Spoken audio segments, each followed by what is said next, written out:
মানুষ এখন ভালো মনের মানুষের থেকে সরে দাঁড়ায় আর মুখোশধারীর নিকট বেশি আটকে যায়। সত্যি খুব ভাগ্যের ব্যাপার একজন চরিত্রবান জীবন সঙ্গী পাওয়া। জীবনে কাউকে অতিরিক্ত সুযোগ দিতে যাবেন না, তাহলে দেখবেন এই সুযোগ আপনার জীবনে দুর্যোগ ডেকে নিয়ে আসবে। প্রতিটি গল্পের সূচনা সুন্দরই হয়, কিন্তু বেশিরভাগ গল্পেরই শেষটা সুন্দর হয় না। তাই হয়তো বলা হয়, শেষ ভালো যার সব ভালো তার। সংসারে সবার গুরুত্ব বুঝতে চান? তাহলে হাতের বুড়ো আঙুলের সাহায্য ছাড়া রুটি ছেঁড়ার চেষ্টা করুন, উত্তরটা পেয়ে যাবেন। এক শ্রেণীর লোক গায়ের রং দেখে মানুষের সৌন্দর্য আর চরিত্রের বিচার করে। আফসোস তাদের জন্য। কি অদ্ভুত না, ভাগ্য সাথী নয় তবুও মুখ ফিরিয়ে নেয়। বুদ্ধি লোহা নয় তবুও জং লেগে যায়। কথায় আছে, শূন্য পকেটে যে নারী তোমার পাশে থাকে সে তোমার স্ত্রী হওয়ার যোগ্যতা রাখে। কথাটা কিন্তু মিথ্যা না। কেউ কেউ দুঃসময়ে পাশে থেকে বুঝিয়ে দেয় ভালোবাসা সুন্দর। সবাই ছেড়ে যায় না। আত্মসম্মান, শরীর নন, তবুও আঘাত লাগে। মানুষ আবহাওয়া নয়, তবুও বদলে যায়। সবচেয়ে কষ্টের ব্যাপার হলো যখন গতকাল মুখে হাসি ফোটানো মানুষটি আজ অবহেলা করে। পৃথিবীতে সবচেয়ে অসহায় সেই মানুষ যে হাসির আড়ালে নিজের সব দুঃখ কষ্টগুলো লুকিয়ে রাখে। নিজের স্বপ্নকে এতটাই সময় দিন যাতে আপনাকে একবার চোখে দেখাটাও মানুষের স্বপ্ন হয়ে যায়।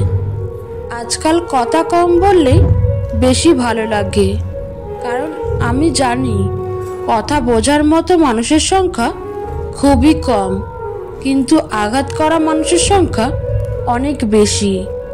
যার জন্য আপনি হাসতে হাসতে মৃত্যুকেও বরণ করে নিতে পারেন, বেলা শেষে সে মানুষটার উপর আপনার কোনো অধিকার থাকে না। সে ভালো থাকে অন্য কারো অধিকার হয়ে। কন্যা সন্তান সবার ঘরে আসে না, শুধুমাত্র ভাগ্যবানরাই পায়। তাই কন্যা সন্তানকে আদরে আগলে রাখুন। যে মানুষটি তোমাকে সত্যি ভালোবাসে সে সবসময় তোমাকে চোখে চোখেই রাখবে, কারণ সে তোমাকে কখনোই হারাতে চাইবে না। মুখে যাদের মিষ্টতা বেশি, ভিতরটা তাদের তিক্ততায় ভরা। সবার সামনে ভালো সাজলেও পিছনে আসল ছুরি মারে তারা। আজীবন সংসারের বোঝা টানা মানুষেরা শেষ বয়সে এসে নিজেরাই সংসারের বোঝা হয়ে যায়। বেশি বুদ্ধির মেয়েদের সংসারে শান্তি থাকে না। বোকা টাইপ মেয়েগুলি সুখে ঘর সংসার করে। স্ত্রীকে ঘরের কাজে সাহায্য করলে স্বামীর ব্যক্তিত্ব ক্ষুণ্ণ হয় না, বরং দুজনের মধ্যে আন্তরিকতা বৃদ্ধি পায়। সারাটা জীবন টাকা করে কাটিয়ে দেবেন না। একদিন দেখবেন আপনার অনেক টাকা হয়েছে, কিন্তু সেই টাকাকে উপভোগ করার মতো পর্যাপ্ত জীবন আপনার নেই। আকাশ দেখে বোঝা যায় দিন কেমন হবে, ফুল দেখে বোঝা যায় তার সুগন্ধ কেমন হবে, মেঘ দেখে বোঝা যায় তার বৃষ্টি কেমন হবে, কিন্তু মানুষ দেখে বোঝা যায় না তার মনটা কেমন হবে। সময় তো তোমার, তাই অবহেলা করছো। অপেক্ষাটা আমার, তাই আমি এখনো পথ চেয়ে বসে আছি। যারা বংশগত ধনী তারা কখনো ফুটানি বা অহংকার দেখায় না।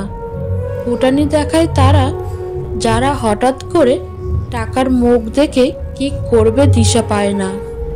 নারী যদি সংসার করতে চায় তাহলে সে কুঁড়ে ঘরেও হাসি মুখে জীবন কাটিয়ে দিতে পারে, আর যদি সংসার করতে না চায় তাহলে সে রাজপ্রাসাদও লাথি মেরে চলে আসে। একটা পিতার সন্তানকে লালন পালন করা সেদিন সার্থক হয় যেদিন তোর সন্তান তাকে বলে আর তোমায় কাজ করতে হবে না। কিছুটা জেদ সব মানুষের মধ্যেই থাকা উচিত, কারণ যে মানুষের মধ্যে কোনো কিছু করার জেদ থাকে না তাকে সহজে কেউ পরাজিত করতে পারে না। নিজের অবস্থান নিয়ে কখনোই আত্মবিশ্বাসী বা অহংকারী হবেন না, কারণ সময় যখন বদলায় উত্তাল নদীও শুকিয়ে যায়। সময় খারাপ হলে ভালো জিনিসও নষ্ট হয়, ভালো সম্পর্কগুলো খারাপ হয়ে যায়, আবার ভালো কথাও তিতা লাগে। ডিপ্রেশন শুধু প্রেমের কারণে হয় না, মাঝে মাঝে প্রিয় মানুষদের হারানোর ভয়, ফ্যামিলির চাপ, টাকা পয়সার চাপেও হয়। গোপন কথা যতক্ষণ তোমার কাছে আছে সে তোমার কাছেই বন্দী, কিন্তু কারোর কাছে প্রকাশ করা মাত্রই তুমি তার কাছে বন্দী হয়ে গেলে। যার সাথে আপনার ভেবেচিন্তে হিসেব করে কথা বলতে হয় সে কখনোই আপনার প্রিয়জন হতে পারে না। আমাদের প্রতিটা মানুষের ভিতর একটা ভয়ঙ্কর রূপ আছে। যাদের সহ্য করার ক্ষমতা আছে তারা প্রকাশ করে না, আর যারা রাগী তারা খুব সহজেই প্রকাশ করে দেয়। মানুষ নিজের প্রয়োজনে অন্যের জীবনে আসে, অন্যের জীবন এলোমেলো করে নিজের সুখ কুড়িয়ে নেওয়ার জন্য। যদি ভালোবাসার অভাব থাকে তাহলে মানুষটাকে ছেড়ে দাও, কিন্তু যোগ্যতার অভাবে কাউকে ছেড়ে দিও না, কারণ যোগ্যতার চেয়ে ভালোবাসার মূল্য অনেক বেশি। চিন্তা করলে বেড়ে যাবে, চুপ থাকলে কমে যাবে, ধৈর্য ধরলে ঝামেলা শেষ হয়ে যাবে, আর যে কোনো পরিস্থিতিতে খুশি থাকলে অবস্থার পরিবর্তন হয়ে যাবে। আমরা সারা জীবন পরিশ্রম করি, অপেক্ষা করি একটা ভালো জীবনের জন্য, কিন্তু আসলে আমরা যেই জীবন পার করছি তার থেকে ভালো জীবন আর কিছু হতে পারে না। শুধু টাকা পয়সা আর ঝকঝকে সৌন্দর্যই যদি সম্পর্কের মূল মন্ত্র হতো তবে জগৎ জুড়ে অভিনেতা অভিনেত্রীদের মধ্যে এত বিচ্ছেদ হতো না। তাদের কমতি কিসের? যারা একবার ছেড়ে গিয়ে আবার জীবনে ফিরে আসতে চায়, ভুলেও জীবনে আবার তাদের আসতে দিও না, তাহলে আবার ঠকিয়ে যাবে তোমায়। যেহেতু মানুষ তোমার সুখের সঙ্গী, তাই দুঃখের কথা কখনো বলো না। দুঃখী থাকলেও নিজেকে সুখী বলে প্রকাশ করো, নয়তো সে তোমার সঙ্গ দেবে না। নিজের সমস্যাগুলোর কথা মানুষকে নয় ভগবানকে বলুন, তিনি গোপনে শুনেই গোপনে সমাধান করে দেবেন। আপনি যদি দোষ খুঁজতে চান তাহলে গোলাপের সুগন্ধে দোষ খুঁজে পাবেন, আর আপনি যদি গুণ খুঁজতে চান তাহলে গোলাপের কাঁটাতেও গুণ খুঁজে পাবেন। যদি কাউকে কষ্ট দাও আর সে যদি চুপ থাকে তবে তার এই নীরবতাকে ভয় পাও, কারণ এর বিচার স্বয়ং ভগবান করবেন। ভুলেও এই 4টি কথা কখনো কাউকে বলবেন না। 1. নিজের খারাপ কাজের কথা। 2. প্রেম বা সম্পর্কের কথা। 3. ভবিষ্যৎ পরিকল্পনার কথা। 4. সম্পদের কথা। স্বামীকে এই 5টি কথা বললে আপনার সাংসারিক জীবনে অনেক অশান্তি আসবে। 1. স্বামীর অর্থনৈতিক ব্যাপারে কটাক্ষ করা। 2.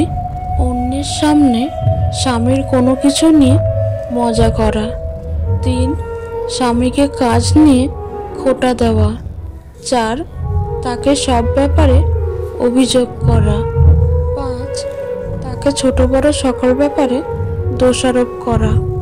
অন্ধ লোক যদি দেখতে পায় তাহলে সে সর্বপ্রথম তার হাতের লাঠিটাকেই ফেলে দেয়, অথচ এই লাঠিটাই তার দুঃসময়ের তার সর্বক্ষণের সঙ্গী ছিল। বিয়ের নিমন্ত্রণ পায় এলাকার গণ্যমান্য ব্যক্তিরা, মৃত্যুর দিন শ্মশানে যায় পাড়ার গরিবেরা।